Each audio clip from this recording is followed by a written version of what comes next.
할렐루야. 다시 한번 이 자리에 함께 하신 우리 모든 성도님들과 또 올 한 해도 주님 안에서 귀한 찬양으로 영광 돌린 우리 호산나 찬양대회에 주님의 크신 사랑과 또 영광이 임할 수 있기를 간절히 축원합니다. 어떻게 한 해를 보내면서 어떤 마음이 드십니까? 어떤 분들은 시원섭섭하다. 또 이제 다가오는 새해 어떤 소망을 품고 새로운 마음, 시작하는 마음으로 가시는 분도 있을 테고, 또 어떤 분들은 아쉽다, 또 안타깝다, 또 더 있었으면 좋겠다라는 그런 어떤 마음에 복잡 단안한 그런 생각들이 있을 거라고 생각이 듭니다. 그러나 우리 인생을 보게 된다면 너무 후회스럽지도 말고, 또 우리가 미련을 둘 필요도 없고, 또 그게 너무 안타까울 필요도 없다라고 그렇게 생각이 듭니다. 우리의 모든 인생은 다 결국은 하나님께로 한 걸음씩 가는 인생이기 때문에 누구나 할 것 없이 주님의 부르신 가운데 우리가 나아가는 것이고, 그것이 1년 한 걸음씩 주 앞에 나아가는 인생임을 우리가 소망해야 되는 것입니다.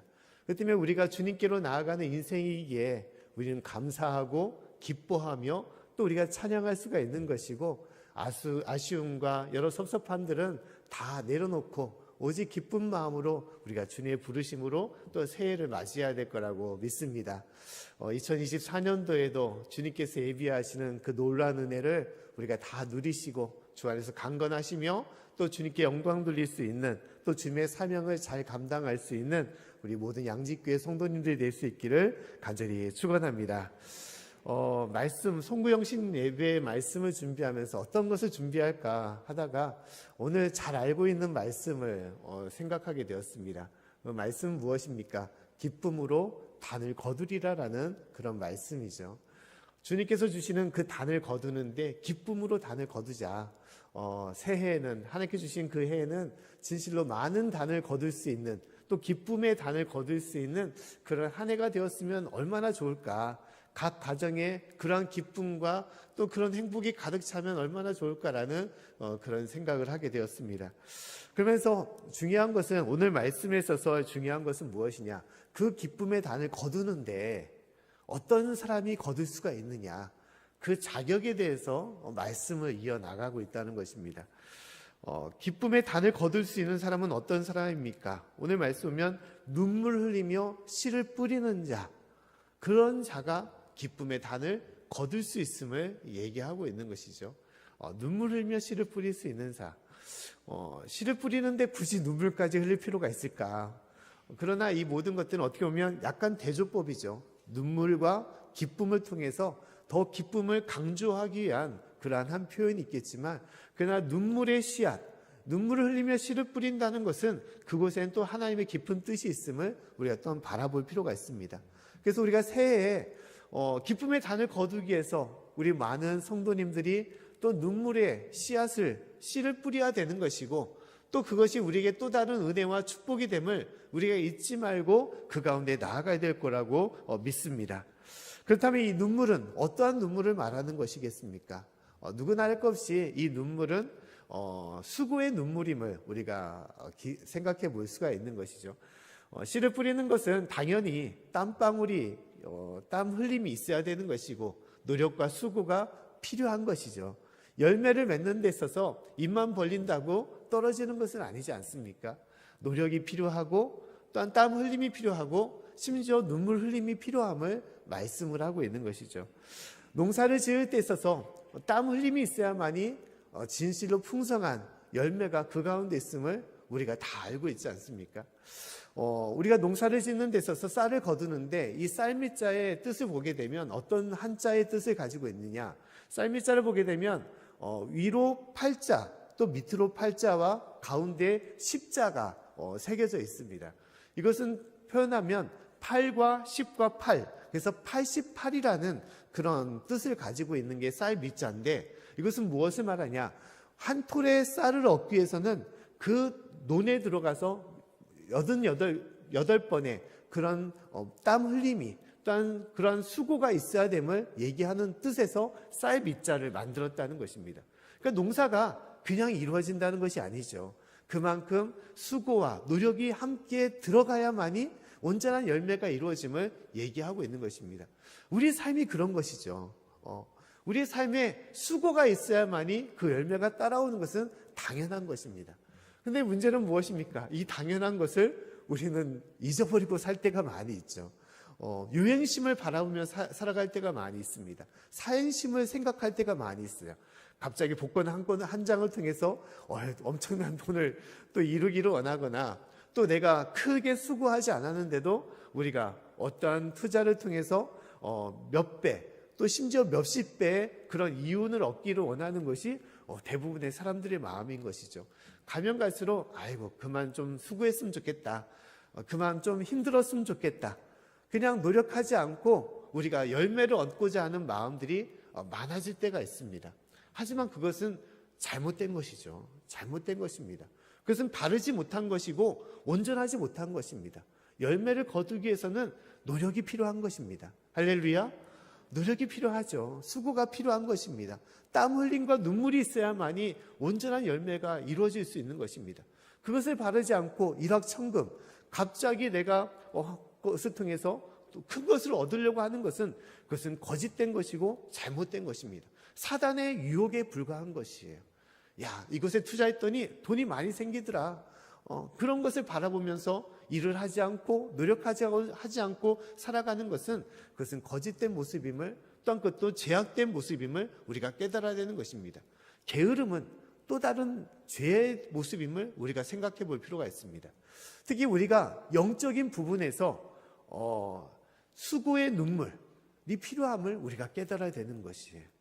누구나 할 것 없이 하나님의 은혜와 축복을 받기를 원하는 것이 모든 성도들의 마음인 것이죠. 그러나 우리가 그냥 내가 하나님 앞에 있으니 하나님 나를 축복해 주십시오, 끊임없이 주님께 달라고 한다면 그것은 온전한 성도의 삶, 신앙의 모습이라고 할 수 있겠습니까? 결국 그렇지 않죠. 하나님을 사모하는 마음이 있어야 되는 것입니다.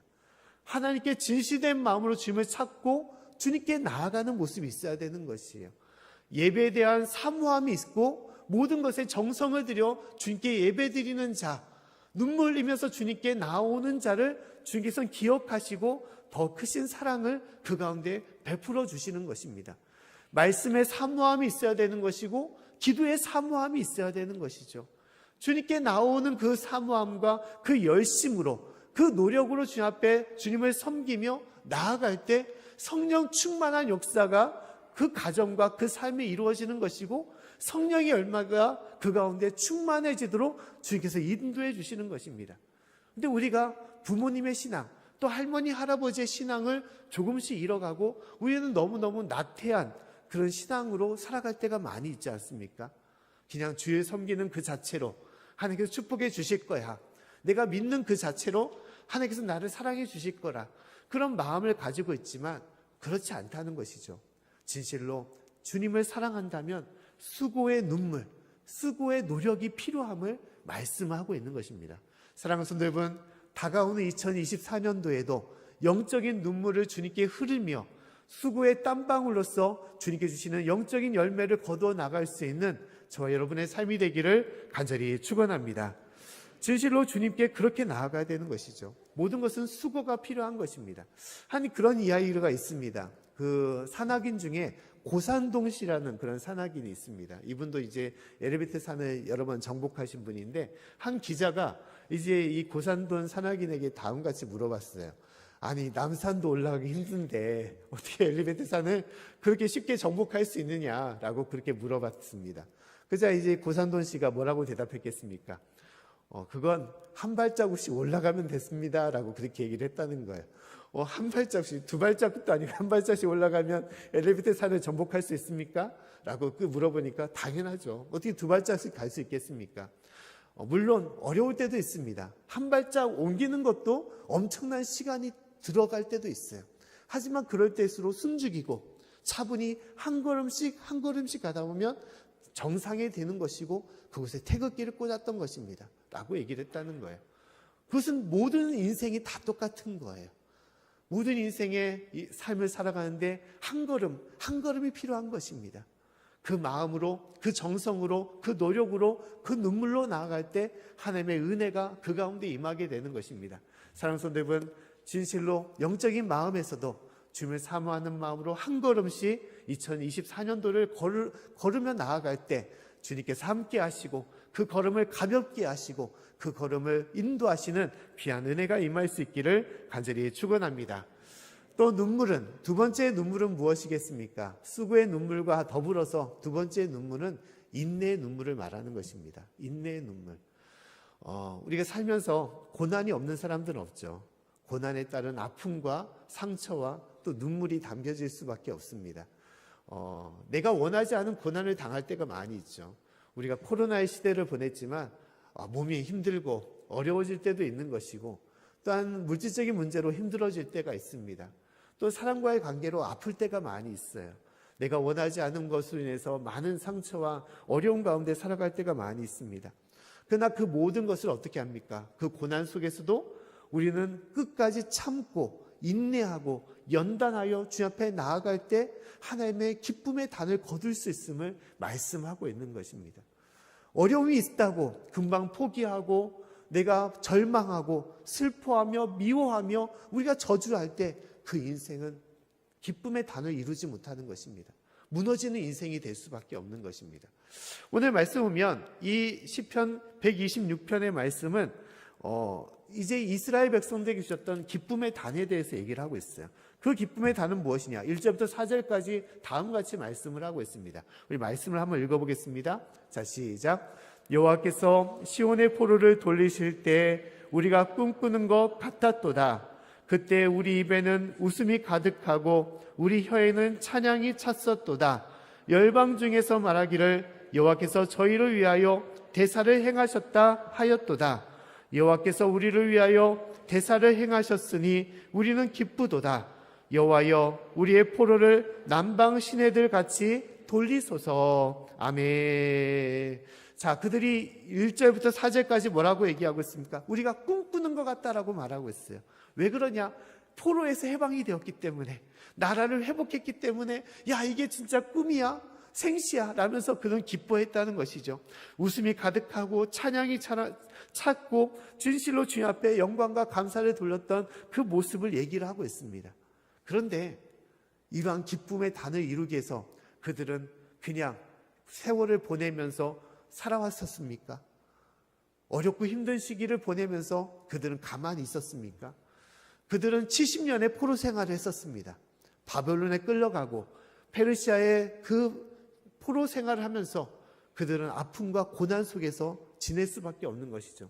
한순간 나라를 잃고 진실로 하나님을 그렇게 믿었는데, 섬겼는데 모든 나라를 잃고 가족들도 뿔뿔이 흩어지고 자신의 재산도 다 잃어버리게 되고 포로로 끌려가는 그러한 노예 생활을 70년이나 하게 되었던 거예요. 우리가 일제시대를 보냈지만 몇 년을 일제시대 가운데 있었습니까? 35년을 있었습니다. 그런데 이스라엘 백성들은 그 2배에 해당되는 70년을 있었어요. 우리가 35년의 시간들이 결코 짧은 시간이 아니었죠. 엄청나게 긴 시간들이었습니다. 그 시간 동안 진실로 원망하거나 불평하거나 저주하거나 절망한 것이 아니라 그 시대를 참고 인내하며 주님의 살아 역사하심을 소망하며 나아갔기 때문에 이스라엘 백성들이 어떻습니까? 포로에서 해방되어 예루살렘 땅으로 돌아오고 이스라엘 나라를 회복하는 그 역사와 능력을 이루었음을 말씀하고 있는 것입니다. 그러고 나서 오늘 5절과 6절 말씀에 다음같이 고백을 하고 있는 것이죠. 한번 말씀을 다시 한번 읽어보겠습니다. 자, 시작. 눈물 흘리며 씨를 뿌리는 자는 기쁨으로 거두리로다. 울며 씨를 뿌리러 나가는 자는 정녕 기쁨으로 그 단을 가지고 돌아오리로다. 아멘. 우리가 한 해를 보내면서 기쁘고 감사한 것도 많이 있지만 그 가운데 많은 어려움과 고난도 있었습니다. 그러나 그 모든 것들을 우리가 감당하며 우리가 은혜 가운데 머물 수 있었던 것은 끝까지 참고 인내하며 주님 앞에 연단받아 주님 앞에 설 수 있었음을 말씀하고 있는 것입니다. 로마서 5장 3절과 4절 말씀에 다음같이 말씀을 하고 있죠. 우리 말씀 한번 더 읽어보겠습니다. 자, 시작. 다만 이뿐 아니라 우리가 환난 중에도 즐거워하나니 이는 환난은 인내를, 인내는 연단을, 연단은 소망을 이루는 줄을 알미로다. 아멘. 환난 중에서도 즐거워할 수 있는 모든 것은 무엇입니까? 결국은 인내와 연단을 거쳐서 우리에게 주신 하나님의 소망이 있기 때문에 그 소망을 바라보면서 환난은 어렵지만 그 어려움 속에 소망으로 감사하며 기뻐하며 참고 주님께 나아갔음을 말씀하고 있는 것이죠. 사랑하는 성도 여러분, 다가오는 새해에도 또 여러 많은 어려움이 있겠지만 광야 같은 많은 수고로움과 아픔도 있을 수 있겠지만 그 모든 것 안에서 절망하거나 무릎 꿇거나 불복하지 마시고 다시 한번 주님의 소망을 바라보며 이겨나갈 수 있는 저와 여러분의 삶이 되기를 간절히 축원합니다. 최근에 참 안타까운 소식을 우리가 나눈 적이 있습니다. 이성균 씨라고 이제 유명한 배우였죠. 기생충으로도 국제적으로도 유명한 배우였는데 이제 마약 혐의에 연루돼서 이제 목숨을 버리게 되었습니다. 뭐 그 여러 가지 많은 사정들, 속사정은 우리가 알 수 없지만 얼마나 마약을 했는지 어떻게 했는지는 우리가 알 수 없지만 참 안타까운 것은 하나님께 주신 그래도 귀한 생명인데 그 생명을 버릴 수밖에 없었던 그 아픔들, 참 그분의 지금 그 속마음이 얼마나 힘들었을까라는 것을 생각해 볼 수가 있는 것입니다. 그러나 아무리 힘들고 어려울지라도 우리가 끝까지 참고 이겨나가야 되는 것이죠. 이겨나가야 되는 것입니다. 삶이 우리를 어렵게 할지라도 하나님이 나와 함께 하신다는 것을 우리는 포기하지 말아야 되는 것이고 진실로 주님께서 우리를 역사하시고 우리를 건져주시고 인도하신다는 것을 우리는 바라보면서 한 해를 또 우리가 나아가야 되는 것입니다. 사랑하는 성도 여러분, 우리 삶에 어떠한 어려움이 있을지라도 주님이 나와 함께 하신다는 것을 잊지 마시고 그 믿음으로 끝까지 소망을 품고 승리할 수 있는 저와 여러분의 삶이 되기를 간절히 축원합니다. 자살은 그건 큰 죄가 됩니다.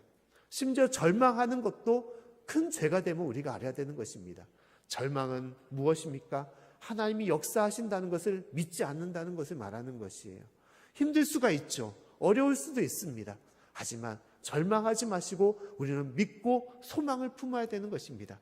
사랑하는 성도 여러분, 진실로 새해 우리 가운데 어떠한 어려움이 있을지라도 진실로 주님이 나와 함께 한다는 것을 끝까지 믿으시고 그 믿음으로 힘을 낼 수 있는 저와 여러분의 삶이 되기를 다시 한번 축원합니다. 또 마지막으로 이 눈물은 무엇이냐? 이 눈물은 회개의 눈물을 말하는 것입니다. 회개하라고 말씀하고 있어요. 이스라엘 백성들이 70년 동안 그들이 눈물 흘리면서 씨를 뿌렸던 것은 무엇입니까? 참고 인내했을 뿐만 아니라 그들의 모든 죄를 놓고 눈물을 흘리며 회개했다는 것이에요. 하나님, 우리가 잘못했습니다. 우리가 잘못했습니다. 어떻게 보면 그들은 후세 세대였습니다. 그들이 지은 죄가 아니었어요. 그들의 부모님, 그들의 할아버지, 할머니, 그의 조상들의 지은 죄로 우상을 섬기고 하나님을 경외하지 않고 거짓되고 잘못된 길로 나아갔기 때문에, 악한 길로 걸어가기 때문에 하나님께서는 바벨론을 통하여 그 나라를 멸망시키기에 인도하셨던 것입니다. 그 때문에 그들의 죄가 아니었던 것이죠. 하지만 그들은 70년 동안 눈물로 회개하며 하나님께 나아갔던 거예요. 하나님, 우리의 모든 죄, 우리의 조상들뿐만 아니라 그로 인해서 우리가 감당한 이 모든 죄를 용서해 달라고 주님께 기도했던 것입니다. 그 기도가, 대표적인 기도가 뭐냐? 느헤미야의 기도였습니다. 느헤미야 기도. 이 페르시아의 술관원이면 가장 높은 직위에 있었던 것이죠. 왕의 이제 비서실장 같이 측근에 있었던 그런 사람이었습니다. 근데 예루살렘 성문이 회파되고 그 성이 무너지고 있다는 소식을 듣고 그는 어떻게 했냐? 기도했어요. 하나님께 기도했습니다. 눈물로 기도했음을 말씀하고 있습니다. 느헤미야 1장 4절과 5절 말씀은 다음같이 말씀을 하고 있습니다. 제가 말씀을 읽어드리면, 내가 이 말을 듣고 앉아서 울고 수일 동안 슬퍼하며 하늘의 하나님 앞에 금식하며 기도하여 가로되, 하늘의 하나님 여호와 크고 두려우신 하나님이여, 주를 사랑하고 주의 계명을 지키는 자에게 언약을 지키시며 긍휼을 베푸시는 주여 간구하나이다 라고 말하고 있습니다. 울며 금식하며 기도하면서 그는 덧붙여 회개하며 기도했던 거예요. 6절과 7절 말씀을 또 읽어드리면, 그가 진실로 주의 하나님을 찾고 찾았는데, 하나님, 우리의 범죄함을 자복합니다. 우리의 죄를 하나님께 내려놓고 주님께 기도합니다. 주님, 우리를 용서해 달라고 그는 기도했던 거예요. 우리의 모든 죄를 용서해 달라고 기도했다는 것입니다. 이 회개의 기도가 있었기 때문에 하나님의 역사가 그 가운데 임해졌던 거예요. 이 회개의 기도가 주님 앞에 나왔기 때문에 그들이 진실로 기쁨의 단을 거두며 주님께 돌아올 수 있었음을 얘기하고 있는 것입니다. 회개는 무엇입니까? 회개는 주님 앞에 무릎을 꿇고 나의 모든 것들을 고쳐나가는 것을 말하는 것이에요. 우리 가운데 잘못된 것이 왜 없습니까? 우리 가운데 죄악된 것이 왜 없겠습니까? 하루하루 살아가면서 우리는 실수도 하고 나쁜 마음도 품고 다른 사람을 미워하거나 다른 사람과 싸울 때가 많이 있습니다. 이루 말할 수 없는 많은 잘못과 죄를 저지르면서 우리가 살아가고 있는 것이죠. 죄 없는 사람은 없습니다. 심지어 우리가 품고 있는 죄도 그것에 끝나지가 않아요. 더 많은 것들, 우리가 알지 못하는 죄를 우리는 품고 살아가고 있는 것이죠. 그 때문에 우리가 주님 앞에 먼저 나아갈 때 중요한 것은 무엇입니까? 회개의 기도를 해야 될 필요가 있는 것입니다. 매일매일 삶 속에서 하나님, 내가 주님 앞에 잘못된 모습들, 주님을 내가 주여 고백하면서도 말씀 가운데 살아가지 못했던 것들, 하나님께서 나를 사랑하시고 나를 용서해 주셨는데도 불구하고 내가 아직까지도 용서하지 않는 사람들이 있습니까? 미워하는 사람이 있습니까? 다투는 사람이 있습니까? 저주하는 사람이 있습니까? 이 모든 저의 마음들 주님 용서해 달라고 주님께 기도해야 되는 것입니다. 할렐루야. 그 눈물의 기도가, 눈물의 씨앗이 있을 때 그 가운데 하나님의 역사가 우리 가운데 임함을 우리가 깨달아야 되는 것이죠. 우리가 다윗은 유명한 왕이지 않습니까? 그러나 다윗도 실수가 있었습니다. 그의 잘못이 있었던 거죠. 밧세바를 탐내서 우리아를 죽이는 그러한 일을 행하게 되었습니다. 그러나 그가 그 범죄함이 들통났을 때 그는 어떻게 했습니까? 무릎 꿇고 눈물 흘리면서 기도를 했던 거예요. 주님, 제가 잘못했습니다. 주님, 제가 잘못했습니다. 회개하며 기도할 때 하나님께서는 역사하셨습니다. 그의 잘못을 덮어주시고 그를 다시 한번 일으켜주시고 다시 한번 주님을 섬길 수 있는 왕의 자리로서 그 가운데 주님께서 인도하셨던 것입니다. 우리 삶도 마찬가지예요. 다가오는 새해에 하나님께서 우리에게 놀라운 은혜와 축복을 예비하셨는데 그것을 이룰 수 있는 사람은 무엇입니까? 회개할 수 있는 사람. 겸허히 주님 앞에 주님, 제가 잘못했습니다. 나의 죄를 주님 용서해 달라고 진실로 주님 앞에 무릎 꿇고 기도할 수 있는 자가 그 기쁨의 단을 이룰 수 있음을 우리가 깨달아야 되는 것입니다. 사랑하는 성도 여러분, 우리가 돌아서지 않는다면 하나님의 역사가 우리 가운데 있을 수 없음을 우리가 알아야 되는 것입니다. 우리가 탕자의 비유에서도 그 탕자가, 그 아버지의 속을 썩였던 탕자가 아버지의 귀한 영광 가운데 임했던 것은 무엇입니까? 그가 회개했기 때문인 거죠. 돼지를 치면서 그의 먹이었던 그 열매를 먹으면서 그가 진실로 내가 잘못했구나, 아버지 앞에서 내가 잘못한 불효자구나, 그가 깨달았기 때문에 그가 회개하며 길을 돌이킬 수가 있었던 것이고 아버지께로 돌아올 수 있었던 것이고 그 가운데 용서함과 또 은혜가 있었음을 우리에게 말씀을 하고 있는 것입니다. 사랑하는 성도 여러분, 우리가 2024년도 귀한 한 해를 보내면서 오늘의 말씀처럼 우리가 수고로움의 눈물, 또 우리 가운데 있는 회개의 눈물, 또 우리 가운데 있는 진실로 주님 앞에 온전히 설 수 있는 그런 우리의 삶의 눈물을 흘릴 때 성령의 크신 은혜와 능력으로 우리를 축복하시고 기쁨의 단으로서 우리 인도해 주심을 우리가 믿고 살아갈 수 있기를 간절히 축원합니다. 2024년도 주님께서 예비하신 그 해를 진실로 온전히 이루고 그 능력과 그 기쁨으로 함께할 수 있는 귀한 한 해가 될 수 있기를 다시 한번 간절히 축원합니다.